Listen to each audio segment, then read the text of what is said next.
Welcome to are के classes. आज हम लोग इस वीडियो लेक्चर में, इससे पहले वाला जो लेक्चर था जो कि एक 10 नंबर का वीडियो लेक्चर था जिसमें हम लोगों ने ट्रिगोमेट्री के बारे में पढ़ा था 8.1 यानी कि एनसीईआरटी का 8.1 हम लोगों ने सॉल्व किए थे और उसमें देखे थे सवाल को कैसे बनाते हैं। आज हम लोग उसी को आगे बढ़ाएंगे और हम लोग देखेंगे कि ट्रिगोमेट्री के डिफरेंट जो 6 रेशियो हैं, जैसे साइन हो गए, cos 10, cosec sec, ये सारे जो 6 अलग अलग रेशियो हैं, इन सब का किसी पर्टिकुलर एंगल पर उसका वैल्यू कितना होता है। जैसे अगर हम बोले यहाँ पर साइन 0 डिग्री का वैल्यू क्या होता है, कॉस 30 डिग्री का वैल्यू क्या होता है, टेन 30 डिग्री का वैल्यू क्या होता है, इस तरह बाकी सारे के वैल्यू निकालकर हमें याद रखने हैं। और हम इसे याद क्यों करेंगे, तो बेसिकली हमें इस पर कुछ सवाल मिलते हैं, जैसे 8.2 जो एनसीईआरटी का चैप्टर 8.2 है उसमें इसी एंगल पर बेस्ड सवाल है। तो उस क्वेश्चन को सॉल्व करने के लिए हमें ये सारे वैल्यू पता होना चाहिए, एक तरह से पूरी तरह से याद होना चाहिए। इसको हम लोग कुछ ट्रिक है जिसकी मदद से निकाल भी सकते हैं, लेकिन हम लोग सबसे पहले कोशिश करेंगे इसको कि खुद से इसको याद कर लें, क्योंकि साइन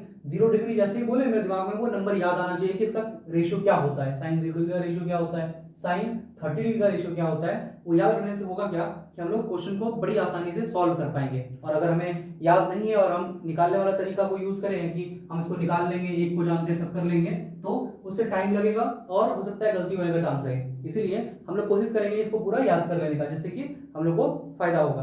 तो सबसे पहले हम इन सब का वैल्यू लिखते हैं और लिखने के बाद फिर हम बता देंगे कि ये वैल्यू कैसे आता है यहाँ पर, और फिर इसके बाद हम लोग इसका सिग्निफिकेंस भी जानेंगे कि कैसे ये वैल्यू निकाले जाते हैं, कैलकुलेट तरह से ज्योमेट्रिकली कैसे कैलकुलेट करते हैं इसको हम लोग ट्रायंगल में, उन सब के बारे में भी जानेंगे। थोड़ा सा इसको हम लोग जान लेते हैं, इसका मतलब क्या है जो हम यहाँ करने वाले हैं। देख लीजिए, कल हम जैसे बताए थे कि अगर एक राइट एंगल ट्रायंगल है, इसमें 90 डिग्री के सामने वाले को हम लोग हाइपोटेनस बोले थे, और हम बताए थे कि यहाँ परपेंडिकुलर और बेस जो होगा वो डिसाइड करेगा एंगल कि किस जगह से हम ऑब्जर्व कर रहे हैं। जैसे अगर हम यहाँ पे साइन ए लिए हुए हैं और इस ट्रायंगल का नाम अगर हम ए ले लें, यहाँ पर बी यहाँ ले लें और सी यहाँ ले लें, तो हम यानी कि साइन का रेशियो यहाँ से ऑब्जर्व कर रहे हैं। तो जब यहाँ से ऑब्जर्व कर रहे हैं, इसके लिए मेरा पी इसके जस्ट सामने वाला ये बन जाता था और ये मेरे लिए बी बन जाया करता था, यानी कि ये हो गया मेरा परपेंडिकुलर और ये हो गया मेरे लिए बेस और ये मेरा हाइपोटेनस रहता था। तो ये जो यहाँ पर हमने ए लिया, यहाँ पर कोई ना कोई एंगल बन रहा होगा, इसी एंगल को हमने यहाँ पर एंगल ए नाम दिया।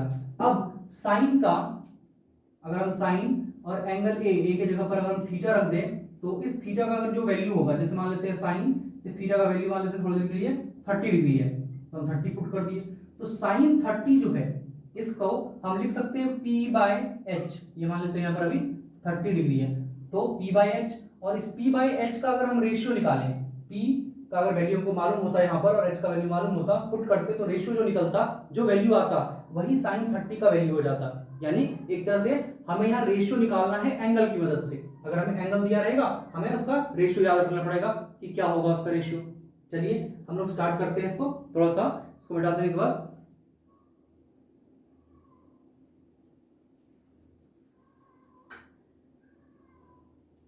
सबसे पहले हम लोग साइन का देखते हैं। साइन 0 डिग्री का वैल्यू, साइन 0 डिग्री का 0 होता है। फिलहाल हम डायरेक्ट लिख रहे हैं, बाद में इसको समझाएंगे कि इसको कैसे लिखा गया है ताकि हमको समझ में अच्छे से आ जाए। अभी डायरेक्ट बताएंगे साइन समझ में ये वाला नहीं आएगा कि कैसे कैसे आ रहा है। तो अगर इस वैल्यू को हम लोग देखे हुए रहेंगे तो वहां से कैलकुलेट करेंगे, इसको निकालने की कोशिश करेंगे तो समझ में आ जाएगा। साइन 0 डिग्री का वैल्यू 0 होता है। साइन 30 रहे तो इसका वैल्यू 1/2 होता है।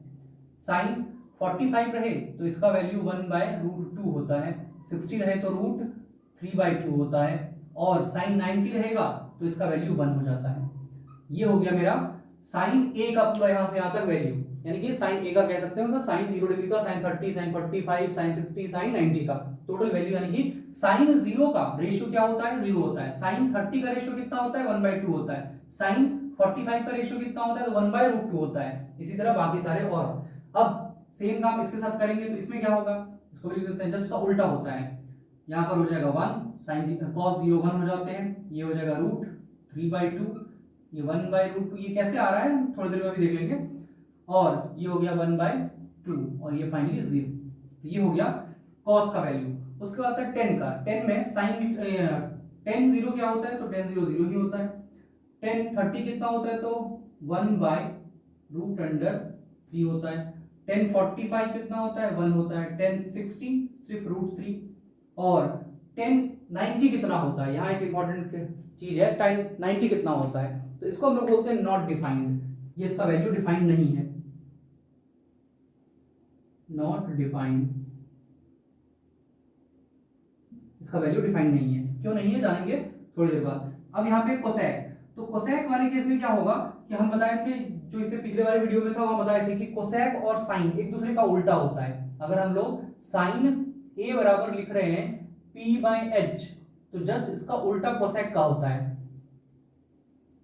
कोसेक ए बराबर जो हो जाता है वो एच बाई पी हो जाता है। इसका मतलब कि साइन के रेशियो को ही पलट देने से, साइन का जो भी रेशियो है उसी को पलट देने से हमें कॉस का रेशियो मिल जाएगा। तो इसका मतलब हम यहाँ पर जब कॉस की वैल्यू, कोसेक, कॉस नहीं, गलती होती है, कोसेक, कॉस नहीं, यहाँ पर कोसेक, कोसेक का जो वैल्यू आएगा वो साइन का जस्ट पलट देने से, साइन के रेशियो को पलट दें तो हमें कोसेक का रेशियो मिल जाएगा। तो वही काम हम यहाँ कर देंगे कि कोसेक 0 डिग्री का चाहिए तो हम इसको पलट देते हैं। अब पलटेंगे कैसे, तो इसके नीचे कुछ नहीं है तो इसका मतलब 1 होता है, यानी कि 0 के नीचे कुछ नहीं है तो 1 मानेंगे, और जब इसको पलटेंगे तो ये 1/0 हो जाएगा। और हम लोग जानते हैं 1/0 जो होता है वो अनडिफाइंड होता है। जैसे यहाँ पर ये 1090 जो है अनडिफाइंड हो गया था, उसी तरह यहाँ पर भी हमको दिख रहा है जब इसको हम पलट रहे हैं तो कोसेक जो है 0 वो अनडिफाइंड हो रहा है, यानी कि नॉट डिफाइंड, नॉट डिफाइंड। और उसको आते हैं अब इधर वाले कि कोसेक 30 कितना होगा, तो साइन 30 1/2 है, इसको अगर पलटे तो ये 2 ऊपर 1 नीचे, यानी कि 2/1, तो उसको हम लोग 2 लिख देते हैं, 1 को नीचे लिखा नहीं जाता है। उसी तरह इसको अगर पलटेंगे तो ये √2 आ जाएगा। सेम चीज यहाँ पर 2/√3, और 1 को पलटेंगे तो ये 1 ही देगा। ये हो गया कोसेक के लिए। उसी तरह सेक, सेक बताए थे कॉस का उल्टा होता है। देखिए यहाँ पर कॉस, कॉस के लिए हम लोगों ने कल पढ़ रखा था कॉस ए बराबर b/h होता है।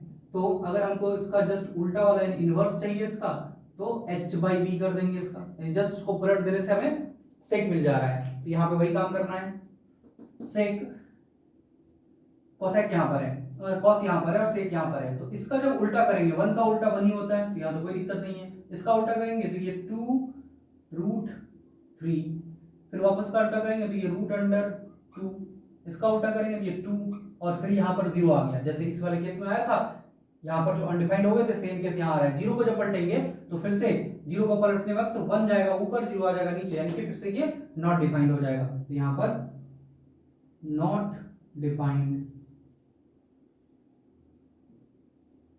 ये n है, नॉट डिफाइंड हो गया, यानी कि इसका वैल्यू डिफाइंड नहीं होता। बात है कॉट पर, कॉट जो है वो किसका उल्टा होता है, 10 का उल्टा होता है। यानी कि अगर हम 10 लिखें यहाँ पर 10a बराबर p/b, तो कॉट जो होगा वो b/p हो जाएगा, यानी कि 10 का एक तरह से उल्टा। तो अगर हम यहाँ से इसका देखें 10 यहाँ पर है, अब अगर 10 को देख रहे हैं फिर से यहाँ 0 है, और इसको पलटेंगे तो इसको फिर से ये नॉट डिफाइंड हो जाएगा, यहाँ पर नॉट डिफाइंड, डिफाइंड। उसके बाद इसको पलटेंगे तो ये √3 आ जाएगा, और /1 वो लिखने की आवश्यकता नहीं है। इसका रिवर्स कर दे तो ये 1 आ जाएगा, इसका करेंगे तो ये 1/√3 हो जाएगा, क्योंकि इस 3 के नीचे कुछ नहीं है तो ये 1 होगा, और जब इसको पलटेंगे तो ये 1 ऊपर और √3 नीचे। और अनडिफाइंड को आप फिर वापस रिवर्स कर रहे हैं, जरा देखिए यहाँ पर इस चीज को वापस हम रिवर्स कर रहे हैं। ये अनडिफाइंड इसलिए लिखे थे क्योंकि यहाँ पे 1/0 आ गया था, अब वापस को बोल रहा है कि रिवर्स करो, तब जाकर इसका वैल्यू आएगा। जब इसका रिवर्स करेंगे तो ये हमको फिर वापस ये मिलेगा, और जब ये मिलेगा तो ये तो डिफाइंड है, और 0/1 जो होता है वो क्या होता है, वो 0 होता है, इसलिए इसका आंसर 0 हो जाएगा। ये तरीके थे इस सारे वैल्यू को लिखने का, यानी कि एक तरह से इसे हमें याद रखना है। कैसे याद करेंगे, तो बोलकर, लिखकर, जैसे आप याद कर सकते हैं इसको याद कर लीजिएगा, जिससे कि हमें सवाल बनाने में आसानी होगा। अब इसको लाते कैसे, तो एक छोटा सा ट्रिक है जिसकी मदद से हम इन सारे वैल्यू को ला सकते हैं, लेकिन हम इसको सलाह देंगे कि आप इसको जितना हो सके इसको याद कर लीजिए, क्योंकि उससे हमारे सवाल में गलती होने के चांसेस कम रहते हैं। और याद करने का भी थोड़ा ट्रिक वगैरह है, जैसे अगर हम साइन 0 देख रहे हैं तो वो 0 आता है, तो इसी का जस्ट यहाँ पर देखिए उसका उल्टा है, साइन 0 अगर 0 आ रहा है तो cos 90 0 आएगा। उसी तरह अगर हम sin 30 को देख रहे हैं 1/2, तो cos 60 जो है 1/2 होगा। जस्ट का रिवर्स चल रहा है कि ये 0 1/2 1/2 √3/2 1, तो इसका जस्ट उल्टा चलेगा, जैसे 1 √3/2 1/2 1/2 1/2 और फिर 0, इसका उल्टा चलता है। तो इसकी मदद से हम लोग याद कर सकते हैं कुछ पैटर्न खोजकर, आप देख लीजिएगा उसको याद करके। अब हम इसको निकालने का एक तरीका बताते हैं, शॉर्टकट। क्या तरीका है वो, तो देखिए यहाँ पर हम यहाँ पर सबसे पहले साइन का निकाल के दिखाते हैं। और साइन निकल जाएगा, फिर बाकी सबका अपने आप निकल जाएगा। एक काम को मालूम चल जाए तो अपने आप सारे के सारे निकल जाएंगे। कैसे?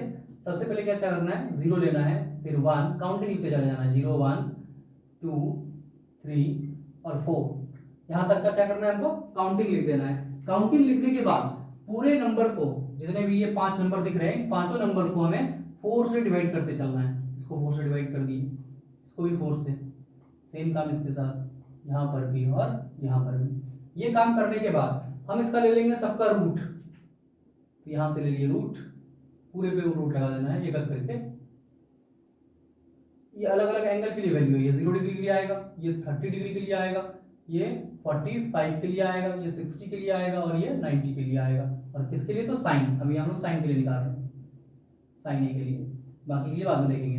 तो जब ऐसा करेंगे तो 0 बाय एनीथिंग, 0 बाय कोई भी रियल नंबर रहे तो वो हमेशा 0 ही आता है, यानी रूट अंडर क्या आ गया यहाँ पर और 0।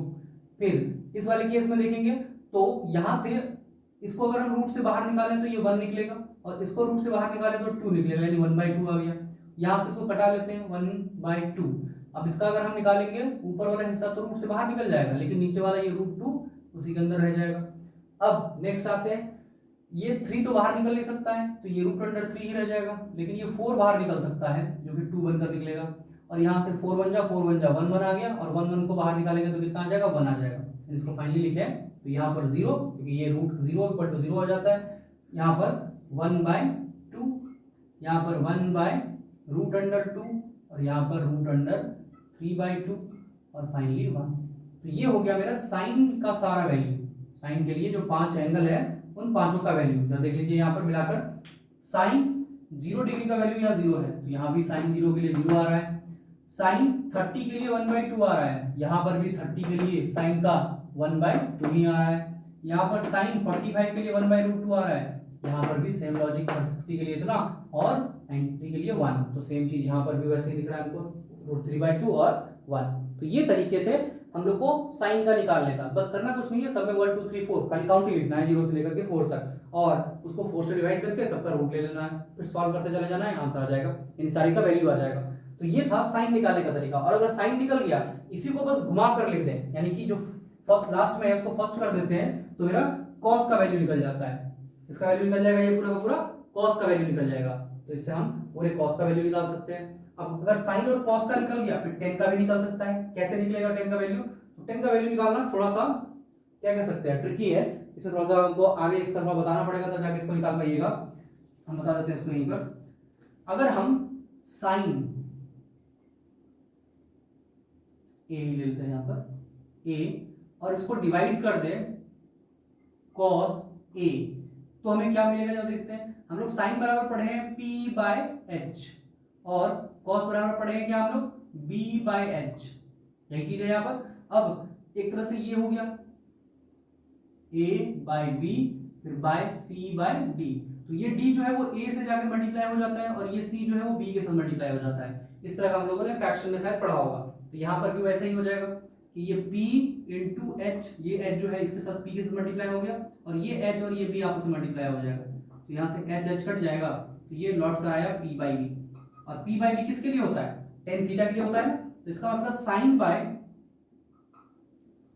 A बाय कॉस A बराबर जो होता है वो इसके बराबर होता है, tan A के बराबर होता है। तो अगर हमको tan A का वैल्यू चाहिए, तो अगर हमको sin A और cos A का वैल्यू मतलब रेशियो मिल गया है, तो उसको पुट कर दे यहाँ पर, तो हमको tan A का वैल्यू मिल जाएगा। यानी कि इन दोनों को अगर डिवाइड कर देना, हमको tan का वैल्यू मिल जाएगा 0/1, 0/1 अगर देखें तो 0 होता है। फिर यहाँ पर 1/2 और √3/2, तो ये 2 जाएगा इस 2 1 से मल्टीप्लाई होने के लिए, और ये 3 जो है इससे मल्टीप्लाई होगा, तो 2 जब यहाँ जाएगा, ये 2 कट जाएगा, बचेगा सिर्फ 1/3 जो कि यहाँ पर आया है। इस जगह देखिए 1/√2 दोनों सेम है, कट गया, 1 बच गया।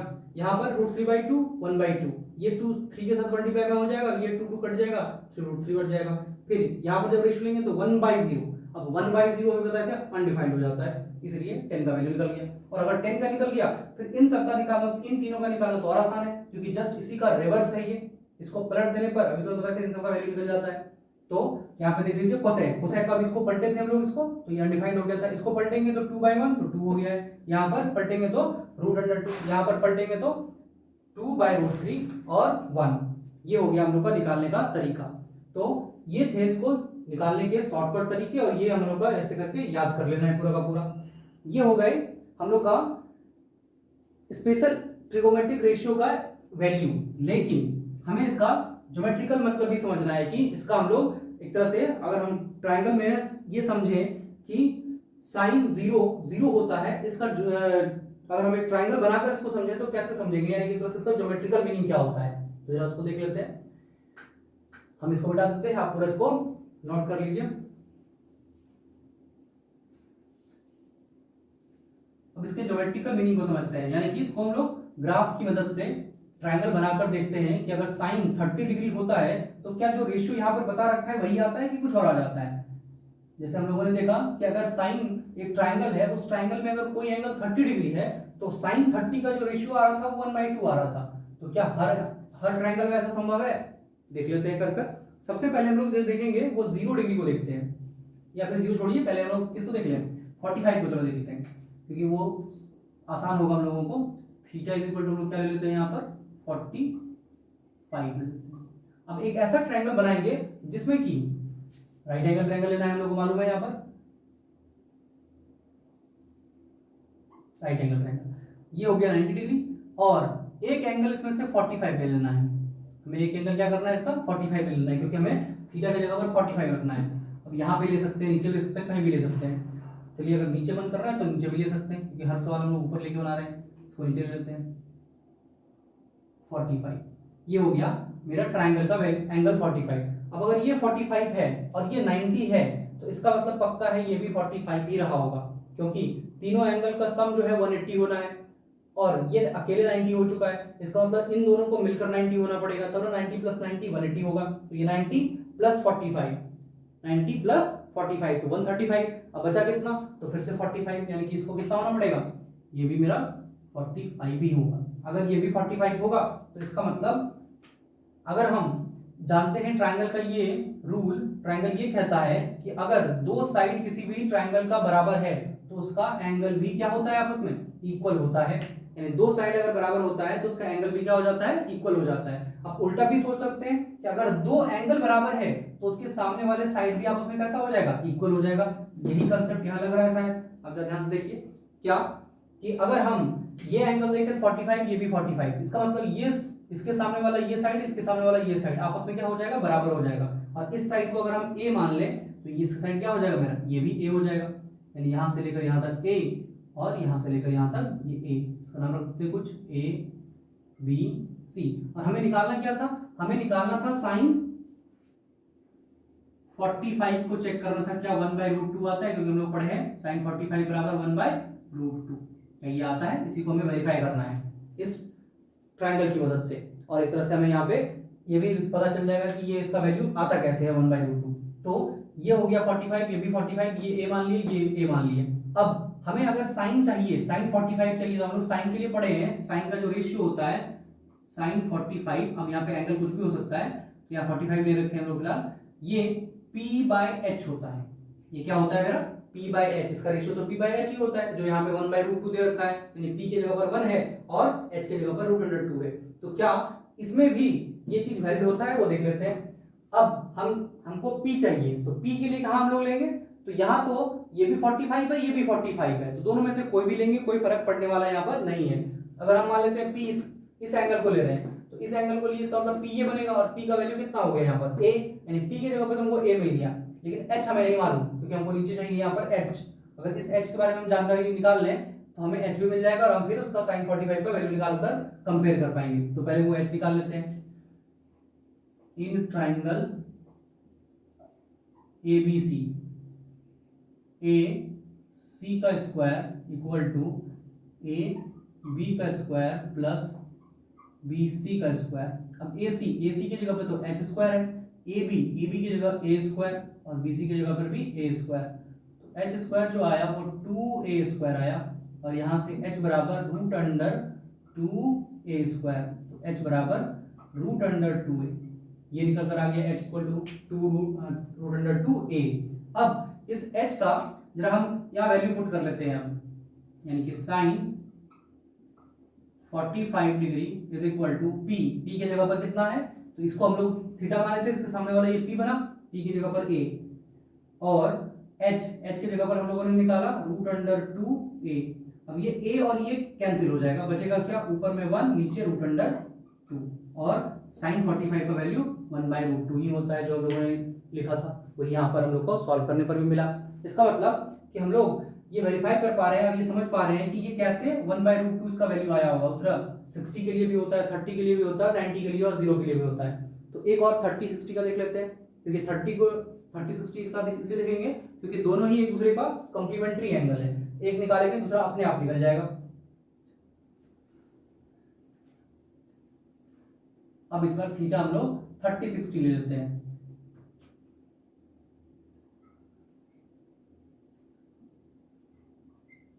और उसके लिए निकालते हैं। लेकिन इसको निकालने के लिए हम लोग क्या करेंगे ना कि एक ऐसा ट्रायंगल कंसीडर करेंगे जो कि इक्विलेटरल ट्रायंगल होगा। एक ऐसा ट्रायंगल हम लोग कंसीडर करेंगे जो कैसा ट्रायंगल होगा, इक्विलेटरल ट्रायंगल होगा।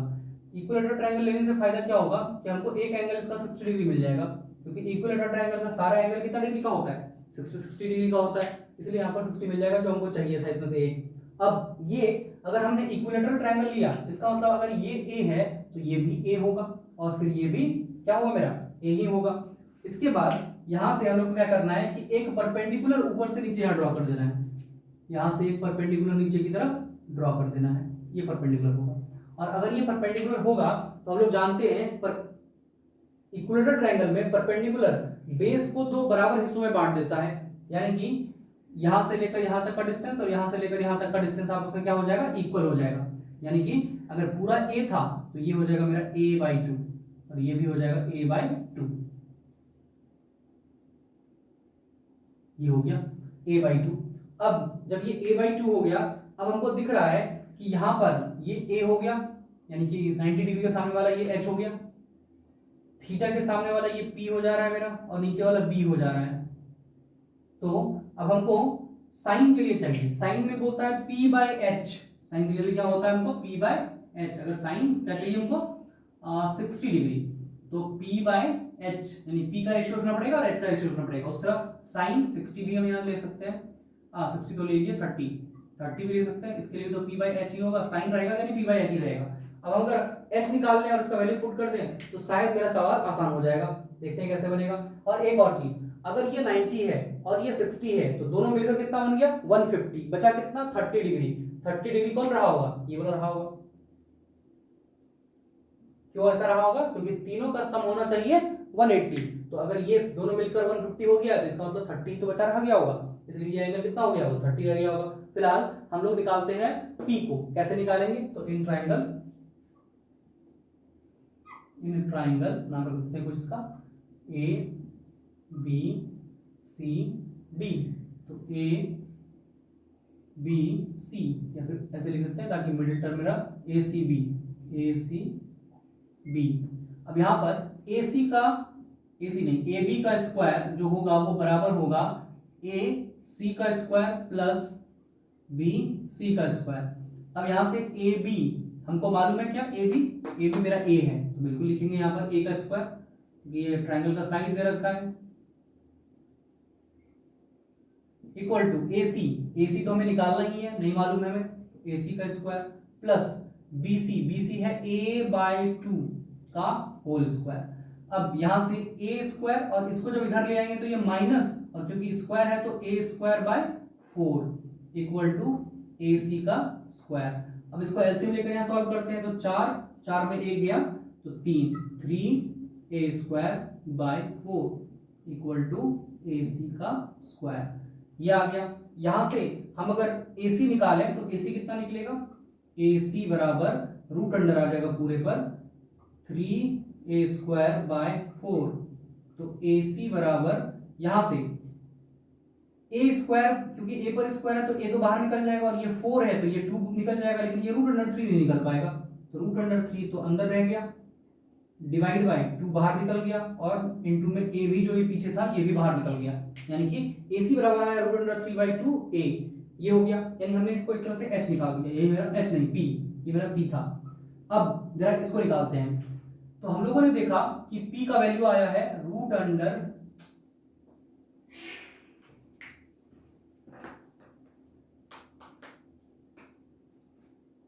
√3a/2। ये हो गया मेरा p का वैल्यू। और h का वैल्यू कितना है, तो h का वैल्यू देख लेते हैं। h का कहाँ है हम लोग का, 90 डिग्री के सामने वाला h ये था, यानी a था, तो यहाँ पुट हो जाएगा a।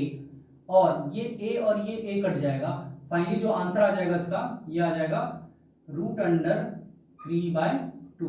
हम लोगों ने sin 60 यही लिखा था थोड़ी देर पहले, आप देख सकते हैं मिलाकर उसमें कि sin 60 का वैल्यू कितना आ रहा था, √3/2। यहाँ पर भी सॉल्व करने पर वही आ रहा है। और दूसरा है sin 30 डिग्री, इसके लिए भी p/h, लेकिन यहाँ पर हम लोग यही नहीं पुट कर देंगे, क्योंकि यहाँ पर कौन सा एंगल लिया गया है, इस पर 30 लिया गया है। और अगर 30 लिया है तो उसके अकॉर्डिंग हम यहाँ से इसको देखेंगे। जब इस जगह से इसको हम लोग देखेंगे तो p इस बार मेरा ये वाला नीचे वाला बन जाएगा, और ये मेरा h तो रहेगा वही, लेकिन p मेरा क्या बन जाएगा, a/2। तो इसलिए p की जगह पर यहाँ पे क्या पुट होगा, a/2, और डिवाइड बाय h की जगह पर क्या पुट होगा, a, और a कट जाएगा, बचेगा 1/a। तो sin 30 इज इक्वल टू आया 1/2। ये हो गया sin 30 का वैल्यू जो हम लोगों ने निकाला था अभी। ये हो गया मेरा cos के लिए। सर tan cot सबके लिए निकाल सकते हैं। अगर हमने यहाँ पे जैसे sin लिया, इसकी जगह पर अगर हम tan ले लेते, cot ले लेते, cosec ले लेते, उसका वैल्यू निकलते चले जाता। तो ये था तरीका इन सारी वैल्यू को निकालने का, और इसका ज्योमेट्रिकल मतलब कि क्या होता है और कैसे निकालते हैं इसको। सर 0 के लिए भी निकाल सकते हैं, 90 के लिए भी निकाल सकते हैं। अब 0 के लिए कैसे निकालेंगे, जरा उसको फटाफट देख लेते हैं।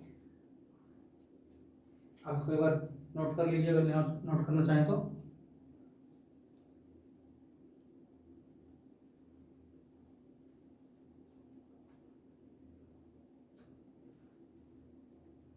अब आते हैं 0 और 90 वाला केस।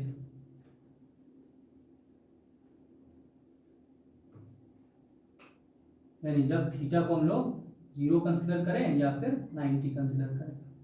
अब ये कब होगा, क्योंकि किसी भी ट्रायंगल में कोई भी एंगल 90 डिग्री एक ही साइड एक ही एंगल हो सकता है, उससे ज्यादा नहीं हो सकता है। एक ट्रायंगल में एक ही एंगल 90 हो सकता है, उससे ज्यादा नहीं हो सकता है। लेकिन यहाँ पर तो बोल रहा है कि 90 होगा, यानी एक तो 90 रहता ही रहता है, एक और यहाँ पे 90 बोल रहा है, यानी कि 2 90 वाला केस। और एक ट्रायंगल में कोई भी एंगल, कोई भी तीनों में एंगल में से कोई एक 0 नहीं होता है, पर यहाँ 0 का बात भी कर रहा है। तो देखते हैं इसको, पहले एक डायग्राम ड्रॉ कर लेते हैं, और इसको डायग्राम से समझ लेंगे हम लोग। इसमें कैलकुलेशन करने की जरूरत नहीं पड़ेगी। जैसे मान लेते हैं ये वाला है, ठीक। अब जब ये ऐसा था तो यहाँ पर कुछ एंगल बन रहा था, मान लेते हैं इस जगह पर कुछ एंगल बन रहा था। अब मान लेते हैं ये 30 डिग्री बन रहा था, ठीक। अब जब ये 30 डिग्री बन रहा था तो हमने क्या किया ना, कि जो ये ऐसा था, मैंने इसको थोड़ा सा और टिल्टेड किया, यानी और झुका दिया। अब जैसे ही और झुकाएंगे तो ये क्या हो जाएगा, ये घटकर मान लेते हैं 15 डिग्री रह गया। और जब टिल्टेड कर देंगे, ये 15 डिग्री बन जाएगा, तो इसका हाइट भी घट जाएगा। जो पहले h हाइट हुआ करता था इसका परपेंडिकुलर, वो घटकर कुछ इतना बचा हुआ रह जाएगा। अब मान लो और मैंने इसको झुका दिया, ये यहाँ से यहाँ तक तो झुका ही दिया, इसको खत्म हो गया, ये इसको टिल्ट कर दिए। अब फिर दोबारा और इसको टिल्टेड कर दिया मैंने, यहाँ तक ले आए टिल्ट करके। तो इस केस में एंगल मान लेते हैं 1 डिग्री बच गया। कितना बच गया यहाँ पर, एंगल 1 डिग्री बच गया। तो यानी कि ये वाला भी खत्म, यानी हाइट इसका और घट गया। अब एक टाइम ऐसा आएगा कि जब 0 करेंगे तो ये एकदम इसी लाइन पर, जो बेस है उसी पर इसको ओवरलैप कर जाएगा। और उस केस में क्या होगा कि ये था मेरा बेस, मार्कर चल नहीं रहा है, एक मिनट।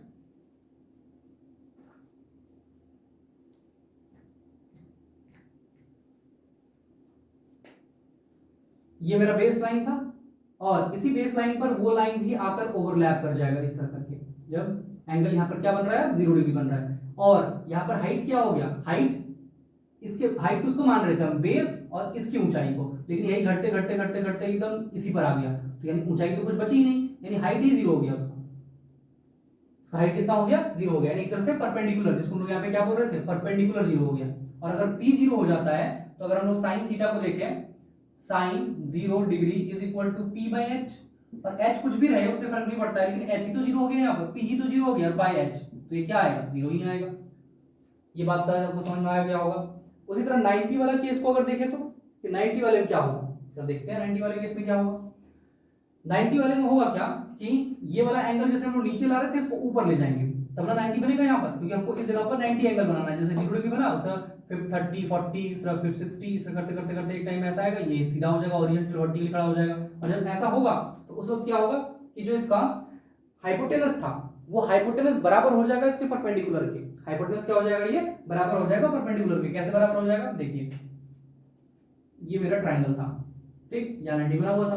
और मेरा हाइपोटेनस ये वाला लाइन था, लेकिन मैंने इस लाइन को क्या किया, स्ट्रेट जो ऐसे लाइन था इसको मैंने धीरे धीरे और ऐसे घुमाना स्टार्ट किया, तो एक टाइम पे आकर वो लाइन ऐसा हो जाएगा, और ऐसा हो जाने के केस में 90 डिग्री एंगल बनेगा, और जब ये 90 बना तो अब लिख सकते हैं हम sin 90 का वैल्यू, तो यहाँ लिखेंगे हम लोग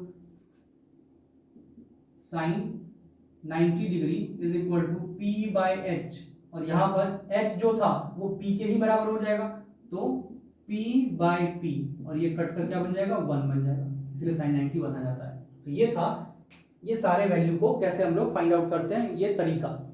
अब इस पर सवाल कैसे बनाते हैं, तो एक दो सवाल इस पर देख लेते हैं आज, फिर बाकी जो बचे हुए क्वेश्चन रहेंगे इसमें, क्योंकि इसमें भी सवाल कुछ 5 से 7 सवाल हैं इसमें एनसीईआरटी में।